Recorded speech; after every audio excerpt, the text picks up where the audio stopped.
some of our most sought after videos are those that bring our Comparo tool from our website to life, like the City, Almera, and M Grand Comparo, or say the Territory, Coolray, and ZST. We present cars from a specific segment and pit them against one another to show their strengths and weaknesses so that you can make an informed decision. Sounds pretty simple, right? You'd think. The Stargazer X, the Veloz, and the Xpander Cross. Now, when it comes to the upmarket 7-seater MPV segment, the competition has become so competitive that we at AutoDeal need audience participation. Find out if your pick makes it to the top step of the podium on this episode of Behind the Wheel.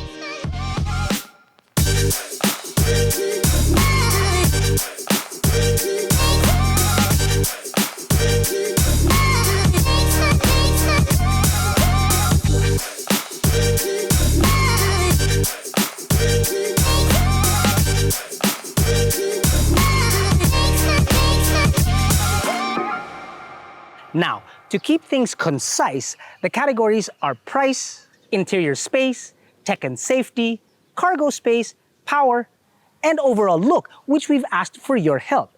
It's played a key role in deciding our winner in the past and may just do the exact same thing here today. Now, price, as we'd imagine, is on ink and paper and therefore irrefutable. You'd think. Thank goodness I have the AutoDeal app. Whether on the app or on AutoDeal.com.ph, you can check the prices of new cars in the Philippine market and get quotes from our official dealer partners nationwide within minutes. Now, the Stargazer X, yes, simply at 1,348,000 Philippine pesos. The Xpander Cross comes to 1,338,000 Philippine pesos, but 15,000 more for the Pearl White, and another 10 for the outdoor variant. So we'll stick to the two-tone orange that we have here today. The Veloz, on the other hand, starts at $1.25 million, but even with this Pearl White option, comes in at only 1,265,000 Philippine pesos, well below the competition, and takes the lead from the first category. A 7-seater MPV aims to maximize what it can, given its limited dimensions. Now, the wheelbases are all of but inches away from each other, the longest one being the Stargazer X and the shortest being the Veloz.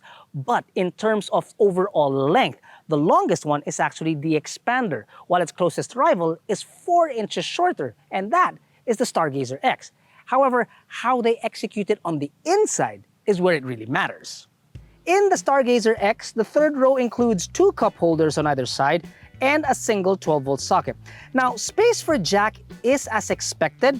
Legroom is okay, depending on the generosity of the person in the second row. Headroom is kinda cramped, so he'd need to lean forward or slouch to properly fit in. For a person of my size, it's actually not that bad. The person up front can be generous or not, I'd still fit. Oh, and not to mention, ingress and egress is so simple because the seat tumbles forward. Up in the second row, there are a lot of storage spaces, like large cup holders on the doors, bottle holders down below as well. There's a center armrest, plus an aviation-esque tray table. That's actually kind of cute. 2 USB-A ports, plus air controls for the blower up on top. As a bonus, there are pockets on the seats which are really convenient when you want to store a gadget. Sitting behind my driving position, I've got a lot of space, boatloads of space really. It feels like a limo back here. And even if Jack were sitting back here behind my driving position, I don't think he'd have any issues. Seats have a good feel to them, positioned nicely, plus they can be reclined, which is really nice. Material feels good and supports you nicely. Up front, the seats are manually operated, but the steering wheel is telescopic, so getting into a comfortable driving position is actually pretty easy. The fit and finish all around makes it feel quite good, almost like it's in a different price bracket as the others that we have here today. I like the feel of the aircon vents, the different textures and the materials, plus the feel of the steering wheel is actually very good. The third row of the Xpander Cross has a cup holder on either side with slits for phones and other thingamabobs, and if you've got them, it's got plenty. And a 12-volt socket for charging. Space seems to be the least generous here, even giving Jack the least amount of legroom, but the most amount of headroom, which is really strange. Moving on to the second row, and you will find definitely more space. True to its name, you get an expansive middle row, Rear seat pockets are great. You have Type-C and Type-A USB charging. You also get an additional blower overhead that helps distribute the air throughout the entire cabin. Bottle holders on either door as well. And finally, a center armrest with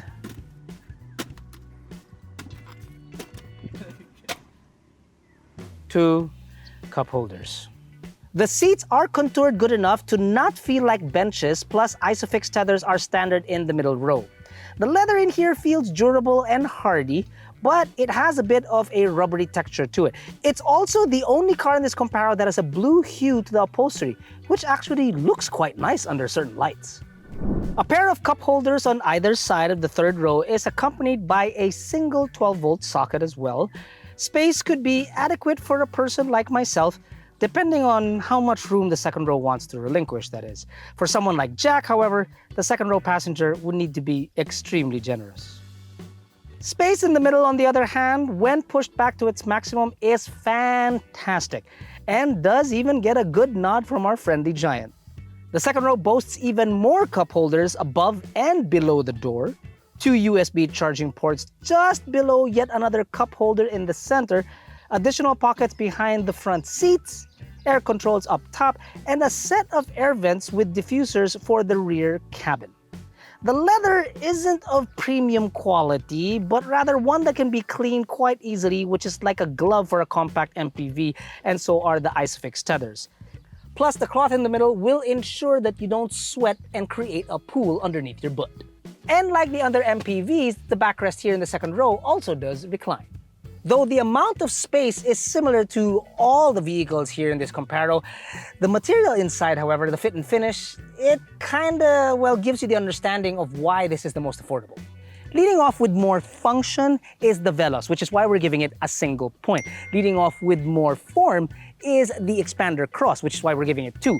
But a great, and I do mean a great balance of both, is most definitely the Stargazer X, which is why we're giving it a total and maximum of 3 points. And making it interesting because now everyone's tied at 4 points. The Stargazer X comes with an 8-inch infotainment system with both wireless CarPlay and Android Auto. There is a full-color trip computer beside a pair of digital gauges. Push-start system, keyless entry are great additions for convenience. Other conveniences here are the electronic parking brake and wireless charger down below. There are buttons on your steering wheel for infotainment controls and your cruise control, plus Hyundai SmartSense, which includes safety features like active lane keep assist, lane departure warning, forward collision warning, and blind spot monitoring. It also comes with a reverse camera with guidelines. Woo! Not to mention, copious amounts of storage space can be found inside this car, up on top, in the center of the dashboard, right underneath it, where you can put tons of things. Now inside the Xpander, tiny by today's standards but totally usable, you get a 7-inch infotainment screen with touch and wired Apple CarPlay and Android Auto. An 8-inch digital instrument cluster also greets you on the startup, and if it looks familiar, that's because it's from the Montero Sport. And so is the steering wheel, actually. There is also a push-button start with keyless entry, cruise control, electronic parking brake, active yaw control, active stability control, hill start assist, a reverse camera, which could use some LASIK surgery if I'm being honest, and finally, digital manual air controls. The Veloz has a wide and full digital instrument cluster, shows a tachometer on the left, large numbers to read your speed on the right, and a trip computer found on the center. The 9-inch infotainment system has Apple CarPlay and Android Auto, as well as a reverse camera. It could use a bit more clarity, but the 360 function and the reverse sensors are undeniable. Large are the A-pillars, but compensated well by the quarter windows and mirrors positioned away from the car. While it unfortunately doesn't have cruise control, it has other tech and conveniences like drive modes of normal, power, and eco, automatic climate controls, 2 USB ports by the passenger, a wireless charger, and get this, enough cup holders to carry the La Mesa Dam in summer. Now, with all things considered, we're going to give the Xpander 1 point because it has everything that you need but really nothing more. On the other hand, the Veloz, we're gonna give it 2 points because it does have Apple CarPlay and Android Auto on the largest infotainment screen, and it also has a 360 camera. Not to mention, it also has some safety features. But we're gonna give the whole 3 points to the Stargazer X because not only does it have Apple CarPlay and Android Auto, which are wireless, but it also has cruise control and Hyundai Smart Sense with a whole lot of features on top of that. So as it stands, we've got 5 points for the Xpander Cross, 6 points for the Veloz, and 7 points for the Stargazer X. They're not called multi-purpose vehicles just for giggles. The term MPV means a lot to a whole number of people. Now, as passenger vehicles, they're pretty much even when all the seats are up. It's when the seats are folded and the minute differences in between. That is really what sets them apart. In the Xpander, you can easily fit 5 balikbayan boxes and space on either side of the fifth to add a luggage here or there. The thing about the Xpander though is, although it does have the lowest lip and flat like everybody else, when you push the boxes all the way to the back, the leather on the rear of the second row might make it difficult for heavier boxes when you're pushing it all the way in. Now over on the Veloz, you don't have that problem on the backrest of the second row. What you do have is a small lip. Now, you can push the boxes best that you can, but when it's heavier items, you will need to move over to the passenger doors and lift the boxes yourself just to put it up on top and make everything fit. And that could spell the difference between a good day and a bad back. And unlike the other 2 cars, the dividers underneath aren't made of hard plastic. It's styrofoam, so maybe ease off on loading heavier stuff by the lip. In the Stargazer X, it seems like it's worked itself out. It's got a flat lip from the front all the way to the back. The seats are not leather, so you can slide the boxes all the way in. It carries the same amount like we mentioned, and the underneath storage is large, plus it's made out of hard plastic, so loading heavier items by the lip won't be an issue. Again, it all boils down to the minute details, and because of all of this, the Veloz will get 1 point, the Xpander Cross will get 2, and the Stargazer X will get 3. Now at the end of the cargo category, the Veloz and the Xpander Cross are neck and neck at 7 points each, while the Stargazer X is inching further away at 10. All 3 cars carry a similar 1.5-liter 4-cylinder naturally aspirated gasoline engine that are but a cubic centimeter apart. Again, pretty simple, you'd think, right? The Stargazer pushes out 113 horses and 144 Nm of torque, which seems to stand alone in those figures, and mated to an IVT that can get 8.5 inside the city and 18 kilometers in the highway per liter. The Xpander Cross delivers 103 horses and 141 Nm of torque paired with a 4-speed automatic, which does 8 kilometers in the city and 17 kilometers per liter on the highway, while the Veloz on a CVT offers more horsepower at 105, but is limited to 138 Nm and can return 9.5 kilometers per liter in the city and a whopping 20 on the highway. Now, that's all well and good, but power, like cargo space, is better shown rather than explained in a very scientific manner.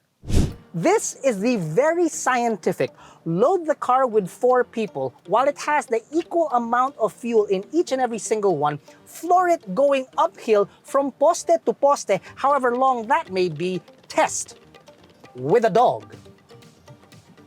Are we ready? 3, 2, 1, go! We gotta put it in drive first. Reset. Go! That's 1 poste. That's 2 postes. That's 3 postes. 4 postes. Kiko, we're coming up on the 5th one! Now! 14.13 seconds. 14.13 seconds in the Xpander Cross. Flooring it, best as I could. As for its NVH, it's actually quite sorted. There are a few, shall we say, thuds, muffled thuds, when you're going over uneven roads and potholes at speed. But other than that, the comfort of the vehicle is, well, I gotta say, Mitsubishi set the gold standard when this car first came out. Next up, the Veloz. Ready, Kicks? Yeah. Go! Everybody help!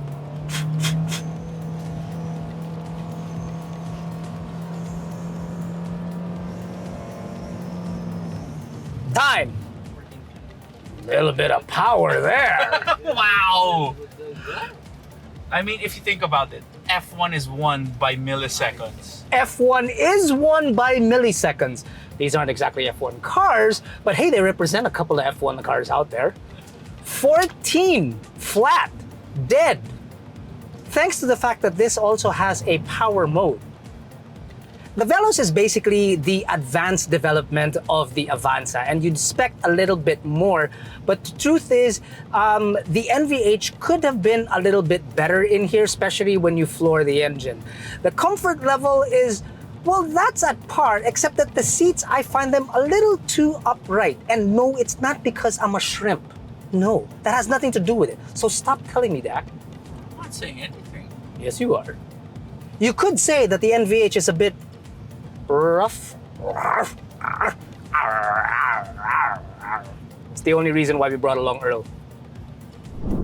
Now let's find out what the Stargazer X has got. You ready, Kicks? Yeah. 3, 2, 1, go! A little better. A little better.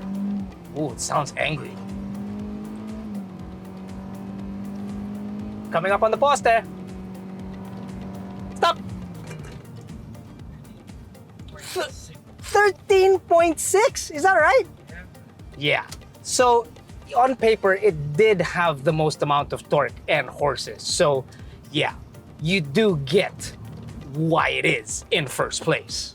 So again, that's 4 people inside the car flooring it, going uphill from poste to poste with the same amount of fuel with a dog. Very, very scientific test. As for this car's NVH, it's kind of like what you see on the interior. It's a little bit more upmarket, it's a little bit more refined, it's quieter. The suspension too, in the same manner, is also softer. Now, whether we were full inside the car or I was driving it alone, it still felt pretty premium. The cabin and the driver's seat and the driver's position, everything really, feels like it's someplace that I would want to be and wouldn't mind being in if I were stuck in traffic or on a long drive. Of all 3 cars, I think it's the one that I feel most comfortable in. If you'd like more details on each and every single one of these cars that we've tested here today, worry not, because we actually have videos on every single one of them. One of the almost 1,000 videos that we've published on our YouTube channel. All you have to do is follow the links down below.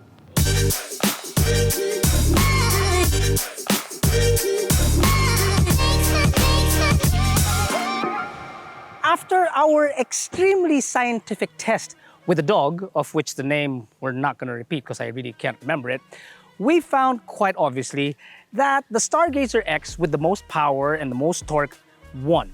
But here's where it gets kind of tricky. The Veloz did complete the said section in a faster time than the Xpander Cross.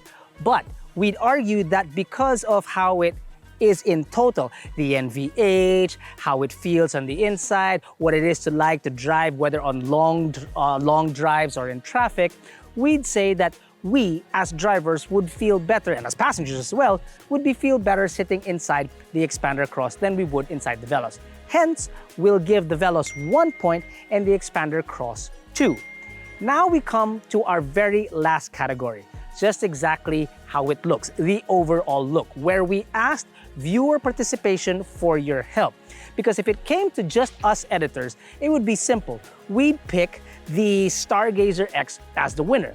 Boy, were we wrong, because when we asked the public, they voted that the #1 best looking is the Veloz, followed by the Xpander Cross, and in last place would be the Stargazer. Once again, audience participation has taken a vital role in the points race, because without it, the Veloz would have ended up in 3rd place. But because you guys voted, the Veloz and the Xpander Cross tie for 2nd place, which means that the clear winner of this Comparo is the Stargazer X. Not by a lot, mind you, over not just one car, over both cars, thanks to your extra vote on which you guys thought was the best looking vehicle.